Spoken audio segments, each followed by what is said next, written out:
반갑습니다. 코미사 여러분들. 지정학 리스크로 인해 전반적으로 하락하는 흐름이 나왔었는데 어제 오늘 반등이 크게 나와주면서 하락했던 구간을 모두 뚫고 돌파해 주었습니다. 매매하기가 참 쉬운 장 흐름이 아닌 것 같아요. 아무래도 지정학적 리스크라는 건 사실 예측을 할 수도 없이 갑작스럽게 터지는 이슈다 보니까 그 리스크를 온전히 투자자들이 다 감당해야 되는 상황이 종종 발생하죠. 사실 차트 분석도 어느 정도 끝내고 재료나 이슈적인 부분도 파악이 끝나서 장기 투자 목적으로 주식이든 코인이든 종목을 잡으시는 분들에겐 큰 영향이 없으실 겁니다. 하지만 단기적인 수익을 노리고 매매하시는 분들에게는 조금 짜증나는 장이 아닐까 싶어요. 그래서 재료나 이슈가 아닌 차트 분석이 중요하기도 하죠. 사실 누가 맞다 틀리다 이걸 장담할 수도 없습니다. 결국엔 대응의 영역인데 시드를 꾸준히 우상향시키는 분들의 공통점이 하나 있습니다. 바로 시나리오를 잘 세우는 건데 쉽게 말씀드리자면 목표 구간에서 먹을 만큼 먹고 손절 구간에서 뒤도 안 돌아보고 깔끔하게 손절하는 게 결국 시나리오거든요. 이게 참 쉽지 않으실 겁니다. 왠지 더 먹을 수 있을 것 같고 지금 손절하면 너무 아깝고 혹시나 반등이 나올까 하는 그런 기대와 희망이 생기기 때문이죠. 사람이라면 누구나 그럴 수 있다고 생각해요. 그렇기 때문에 트레이딩이 어려운 부분이 아닐까 생각합니다.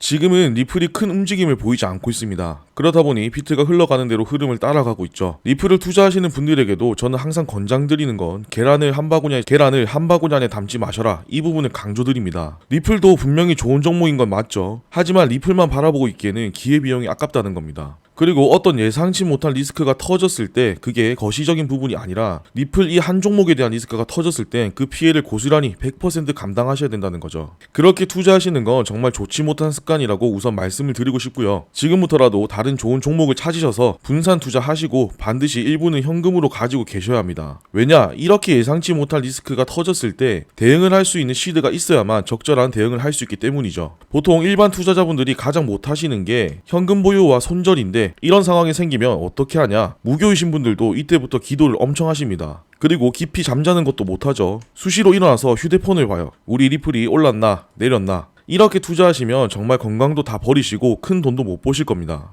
이런 분들이 더 크게 먹을 수 있는 것도 작게 먹고 또 손절은 크게 하죠. 그렇게 안 되기 위해서 시나리오를 세워야 되는 게 정말 중요하고 그래야만 기본적인 원칙이 생깁니다. 이런 걸 손익비가 좋은 자리를 찾는다라고 하는데 손절을 쳐도 짧게 칠 수 있는 자리, 이것만 잘하셔도 시드는 꾸준히 우상향 되실 수 있다고 생각해요. 자, 오늘은 서론이 좀 길었는데 현재 비트코인 차트 흐름은 어떤지 한번 체크해보고 다음은 리플로 넘어가서 조금 디테일하게 단기적인 흐름과 시나리오를 한번 만들어 보도록 하겠습니다. 그 전에 구독, 좋아요, 알림 설정 한 번씩 눌러주시고요. 제가 오늘 정리해드리는 내용이 괜찮다고 생각 드시는 분들은 아래 고정 댓글에 소통방 입장 링크 올려놨습니다. 여기서 더 디테일하고 다양한 이슈들 정리해서 실시간으로 올려드리고 있습니다. 100% 무료로 운영하고 있으니까 편하게들 들어오시고 아마 투자에 도움이 되는 정보들 많이 받아보실 수 있으실 겁니다. 자, 먼저 비트코인 차트부터 한번 살펴보도록 하겠습니다. 본격적인 상승장 흐름으로 전환되기 위해서는 제가 볼 땐 최소 못해도 이 빨간색 추세를 돌파해줘야 되지 않나 싶어요. 추세라는 건 참 무시할 수 없는 부분 중에 하나인데 저 또한 매매할 때 가장 많이 참고하는 방법 중에 하나이기도 합니다. 추세를 뚫었다는 건 추세가 전환되었을 가능성이 높기 때문이죠. 지금 보시면 이번 상승에서 주황색 단기 하락 추세는 뚫고 올라와줬습니다. 그렇기 때문에 다시 이 추세에 대한 리테스트를 하러 내릴 수도 있고요. 그때 이 선을 깨지 않고 반드시 지켜주는 흐름이 나와야만 빨간색 추세로 도전하러 올라갈 수 있습니다. 그 전에 파란색으로 표시해둔 구간에 대해서 현재 저항받는 흐름이 나오고 있죠. 이 구간은 이전에도 많이 저항을 받았던 곳이기도 하면서 지지도 받았던 중요한 가격대예요. 대략 106K 정도 되죠. 여기를 우선적으로 뚫어준다면 빨간 하락 추세는 거의 90% 이상 뚫고 올라갈 거라고 생각합니다. 그럼 그 다음 저항을 예상해볼 수 있는 구간이 바로 108K와 110K인데 요거는 나중에 그때 가서 다시 한번 분석해보도록 하고요. 이제 리플 차트로 넘어가 볼게요. 보시기 편하라고 제가 추세를 미리 다 체크를 해뒀습니다. 작년에 만들어진 빨간 추세부터 확인해 볼게요. 추세를 뚫으면 제가 높은 확률로 추세가 전환된다고 말씀드렸죠. 추세 돌파를 하면 바로 올리는 경우도 있긴 한데 이렇게 리테스트를 하는 경우도 아주 많습니다. 그래서 추세 돌파 시 진입을 하지 못하신 분들은 리테스트까지 기다려 보시는 게 가장 좋은 방법이고요. 지금 작년에 만들어진 이 추세가 결국 지지 구간으로 바뀌었죠. 제가 전에도 말씀드렸지만 지지받던 구간이 뚫리면 저항이 되고 저항받던 구간을 뚫으면 지지가 되는 건 아주 기본 중에 기본이라고 알려드렸습니다. 지금 저항받던 구간을 뚫고 나니까 이 추세가 저항이 아니라 지지로 바뀌었죠. 내릴 때마다 해당 선에서 딱딱 반응이 나와줬습니다. 그리고 우하향하면서 또 하나의 하락 추세가 만들어졌죠. 주황색 같은 경우는 조금 난이도가 있을 수 있는데 아마 딱딱 맞춰서 선을 그으셨을 땐 체크하기가 어려웠을 거예요. 그래서 저 같은 경우에는 선을 직접 긋기 전에 전체적인 차트 흐름을 먼저 봅니다. 이게 말로 해서 보이실 수 있으려나 싶긴 한데 차트를 많이 보다 보면 직접 체크해보지 않아도 눈에 보이는 것들이 있어요. 아무튼 지금 주황색도 결국 추세 돌파 이후 여기서 우하향하면서 계속 지지를 받았고 결국 위로 뚫었죠. 그러면서 중첩되게 나왔던 구간이 바로 초록색인데 이 초록색도 보시면 저항을 받다가 뚫었고 지금은 계속해서 지지 역할을 해주고 있습니다. 그리고 또 그 위로 파란색으로 표시해둔 하락 추세가 하나 또 만들어졌죠. 아마 앞에서 비트코인 차트 보면서 제가 중요하다고 말한 빨간 하락 추세 있죠. 이걸 돌파하는 시점이 리플에서는 이 파란색이나 저기 위에서부터 내려오는 하얀 점선 추세이지 않을까 생각하고 있습니다. 그리고 이번 반등으로 인해서 아래에서 위로 향하는 상승 추세도 하나 만들어졌죠. 그럼 앞으로는 하락을 했을 때 절대로 깨지 않고 지켜줘야 되는 기준이 하나 더 생긴 겁니다. 여기만 깨지 않는다면 계속해서 저점을 높여가면서 본격적인 상승을 하기 위한 흐름이 충분히 나올 거예요. 지금 하얀선 기준으로 보면 큰 흐름은 삼각수렴 형태로 움직이고 있죠. 이렇게 되면 위로 돌파해줬을 때 어떤 식으로 차트가 흘러갈 수 있냐면 큰 상승 이후 옆으로 지금 횡보를 긴 시간 하고 있죠. 그동안 크게 내린 것도 아니고 또 크게 오르지도 않았습니다. 가두리식으로 만들어 놓고 큰 손들은 매집을 했을 거라 생각하고요. 첫 번째 큰 상승이 나왔던 만큼 삼각수렴 돌파 시점 기준으로 1대1 비율로 상승하는 이론적인 목표값을 잡아볼 수 있습니다. 그 전에 중요한 건 3.4달러 돌파 여부가 될 건데 신고가 갱신을 할 경우에는 높은 확률로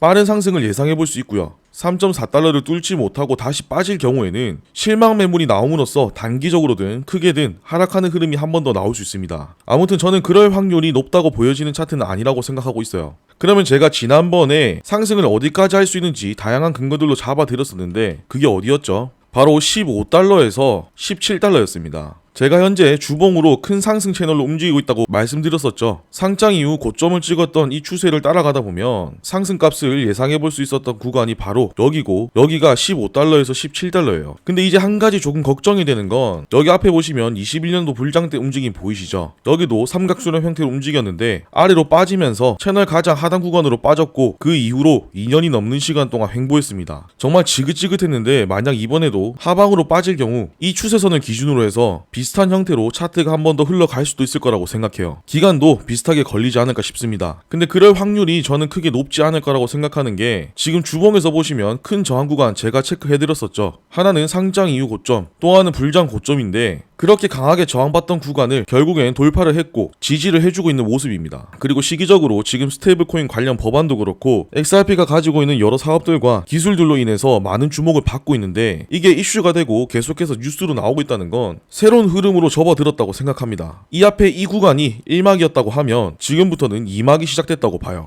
가상화폐 시장에서 오랫동안 살아남으신 분들은 잘 아시겠지만 코인은 위로 상한선이 없기 때문에 물량을 쥐고 있는 세력이 올리겠다고 작정하면 정말 밑도 끝도 없이 올릴 수 있습니다. 근데 지금 리플은 다른 코인들에 비해서 사실 불장 때도 마찬가지고 그렇다 할 엄청난 상승이 나왔던 종목은 아니에요. 그 말은 즉 시작도 안 한 종목이라고 생각합니다. 그렇다고 몰빵하시라는 얘기는 아니라고 서두에 말씀드렸죠. 그런 투자 방식은 도박이나 다름없기 때문에 절대로 이렇게 하시면 안 되고요. 이거 보면서 또 삐뚤하신 분들이 그렇게 확실하면 너나 몰빵해라 이딴 저급한 생각하는 인간들이 분명히 있을 거라고 생각해서 다시 한번 강조드리는 부분입니다. 자, 오늘은 이렇게 비트코인부터 리플까지 전체 흐름을 디테일하게 짚어봤습니다. 결국 중요한 건 차트가 뭘 말하고 있는지 그리고 내가 어떤 시나리오로 움직일 건지 이 두 가지만 잘 정리해두면 예상 못한 이슈에도 크게 흔들리지 않으실 수 있습니다. 지금처럼 흐름이 애매할 땐 괜히 무리해서 매매하기보단 지켜보면서 확실한 자리를 잡는 게 오히려 시디를 지키는 길일 수도 있어요. 혼자서 이 모든 걸 체크하고 판단하기에는 어려우실 겁니다. 소통방에 이런 기술적 분석이라든지 거시경제에 대한 해석과 앞으로의 흐름들 그리고 투자와 관련된 모든 주제들을 분석하고 해석해서 공유해드리고 있어요. 100% 무료로 운영 중이고요. 왜 무료로 하냐 이런 의심하실 수 있는데 저는 이 소통방을 시작으로 정말 찐 투자자들끼리 모이는 큰 커뮤니티를 만들고 싶은 게 목표입니다. 한국에서 얻을 수 있는 정보는 굉장히 한정적이에요. 결국은 해외에서 돌아다니는 정보나 이벤트들이 큰 도움이 되는데 이런 것들을 깨끗하고 투명하게 공유해서 도움을 드리고 정말 활발한 커뮤니티를 만들고 싶습니다. 그러니까 너무 그렇게 의심하지는 마시고요. 궁금한 게 있으신 분들은 들어오셔서 편하게 물어보시면 되고 순차적으로 답해드릴 수 있는 부분들은 하나씩 피드를 드리도록 하겠습니다. 오늘 전해드린 내용이 도움이 되셨다면 잊지 말고 구독, 좋아요, 알림 설정 한 번씩 눌러주시고요. 저는 또 좋은 내용 준비해서 돌아오도록 하겠습니다. 감사합니다.